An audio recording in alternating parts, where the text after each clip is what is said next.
خدا کے زندہ اور پاک کلام میں سے متی کی انجیل چوتھا باب۔ یسوع کی آزمائش۔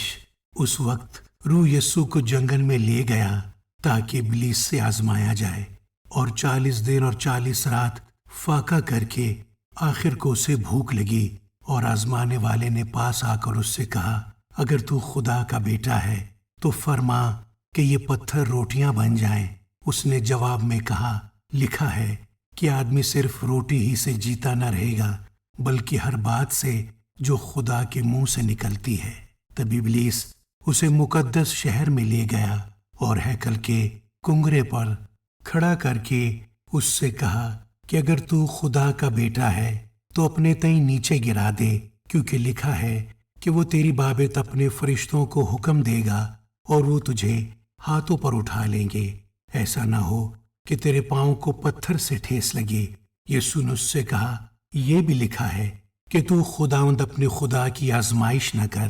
پھر ابلیس اسے ایک بہت اونچے پہاڑ پر لے گیا اور دنیا کی سب سلطنتیں اور ان کی شان و شوکت اسے دکھائیں، اور اس سے کہا، اگر تو جھک کر مجھے سجدہ کرے تو یہ سب کچھ تجھے دے دوں گا۔ یسوع نے اس سے کہا، اے شیطان دور ہو، کیونکہ لکھا ہے کہ تو خداوند اپنے خدا کو سجدہ کر اور صرف اسی کی عبادت کر۔ تب ابلیس اس کے پاس سے چلا گیا، اور دیکھو فرشتے آ کر اس کی خدمت کرنے لگے۔ یسوع گلیل میں خدمت شروع کرتا ہے۔ جب اس نے سنا کہ یوحنا پکڑوا دیا گیا تو گلیل کو روانہ ہوا اور ناصرت کو چھوڑ کر کفرنہوم میں جا بسا، جو جھیل کے کنارے زبولون اور نفتالی کی سرحد پر ہے، تاکہ جو یسایہ نبی کی معرفت کہا گیا تھا وہ پورا ہو کے زبولون کا علاقہ اور نفتالی کا علاقہ دریا کی راہ یردن کے پار غیر قوموں کی گلیل، یعنی جو لوگ اندھیرے میں بیٹھے تھے انہوں نے بڑی روشنی دیکھی، اور جو موت کے ملک اور سایہ میں بیٹھے تھے ان پر روشنی چمکی۔ اس وقت سے یسوع نے منادی کرنا اور یہ کہنا شروع کیا کہ توبہ کرو، کیونکہ آسمان کی بادشاہی نزدیک آ گئی ہے۔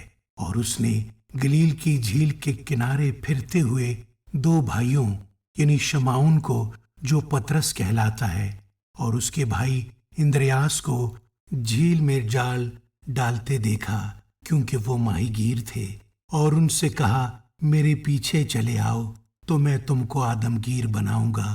وہ فوراً جال چھوڑ کر اس کے پیچھے ہو لیے، اور وہاں سے آگے بڑھ کر اس نے اور 2 بھائیوں یعنی زبدی کے بیٹے یعقوب اور اس کے بھائی یوحنا کو دیکھا کہ اپنے باپ زبدی کے ساتھ کشتی پر اپنے جالوں کی مرمت کر رہے ہیں، اور ان کو بلایا۔ وہ فوراً کشتی اور اپنے باپ کو چھوڑ کر اس کے پیچھے ہو لیے۔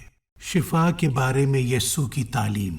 اور یسوع تمام گلیل میں پھرتا رہا اور ان کی عبادت خانوں میں تعلیم دیتا اور بادشاہی کی خوشخبری کی منادی کرتا، اور لوگوں کی ہر طرح کی بیماری اور ہر طرح کی کمزوری کو دور کرتا رہا، اور اس کی شہرت تمام سوریا میں پھیل گئی، اور لوگ سب بیماروں کو جو طرح طرح کی بیماریوں اور تکلیفوں میں گرفتار تھے، اور ان کو جن میں بدروہیں تھیں اور مرگی والوں اور مفلوجوں کو اس کے پاس لائے، اور اس نے ان کو اچھا کیا۔